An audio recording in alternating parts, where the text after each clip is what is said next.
2,452 different addresses own at least 1 million KASPA. That is roughly $17,200 in KASPA for each address. That is all that is required for you to become a millionaire, provided that KASPA can reach just $1. So can it? Well, KASPA has been continuing to grow more and more in popularity. As we can see from this graph, the number of addresses owning over 1 million KASPA has been steadily rising, currently as high as it ever has been. But that is not all. Not also to mention that this here is a great overview of all exchanges where KASPA is tradable right now.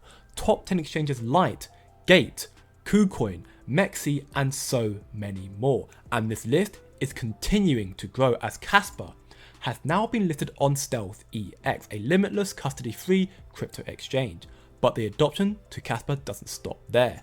KuCoin's isolated margin trading platform recently added KASPA as a trading pair, another great opportunity for KASPA. Speaking of great opportunities, a new funding pool has been launched to secure a listing for KASPA on the CeFi platform Bitpanda.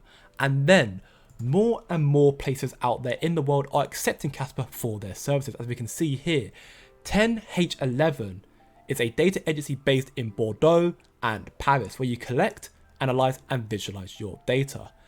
This is all massive news, just showcasing KASPA's growing reach and adoption. And with what they are building, it is only a matter of time before I believe KASPA will soar leaps and bounds. But just to remind you, I am not a financial advisor, so do your own research.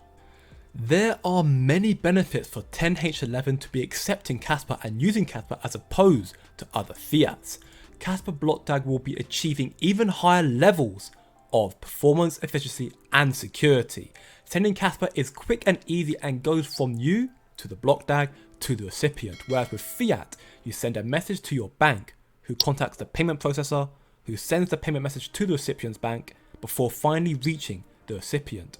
It is such a long-winded process, and KASPA completely removes all the middlemen. KASPA is a hidden gem, and its innovative technology is second to none. And let's just see how far things have come, what KASPA are building. I have here 2 videos of Vitalik Buterin, the inventor and founder of Ethereum, talking about KASPA's Ghost protocol.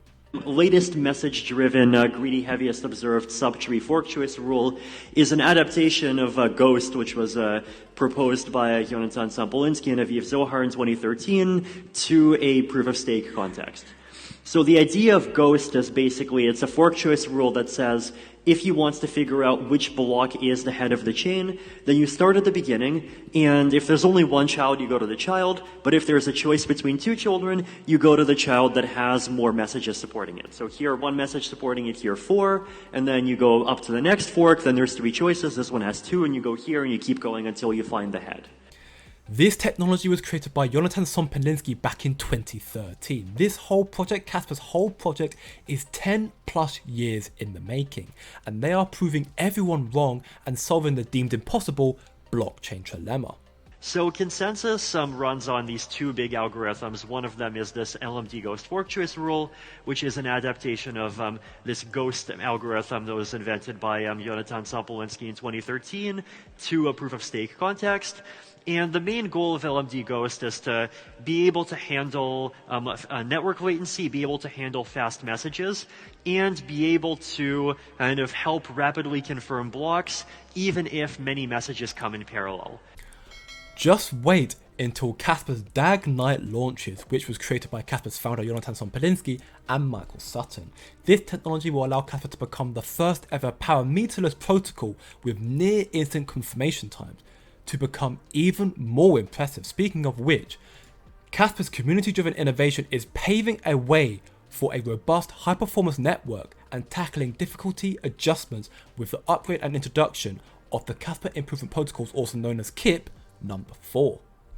So, in summary, there were difficulties within crypto mining. Crypto mining involves solving complex mathematical puzzles, to which the difficulty of the puzzle determines how easy or hard it is to mine a block. And with each block added to the network, that network must check or verify the difficulty level, and this resource intensive process becomes more burdensome the more blocks there are, sort of like juggling, for example. KIP3's solution was good, but it had flaws that could have resulted in miners strategically withholding blocks, which in turn could lead to network instability. KIP 4, however, suggested that you don't need to juggle all the balls to keep the show going. Just pick and choose a few at regular intervals. So KIP 4 proposes that rather than randomly sampling blocks, KASPA would instead consider every seed block, for example, the 0th, the 9th, the 18th, and so on, making C equal to 9 in this case.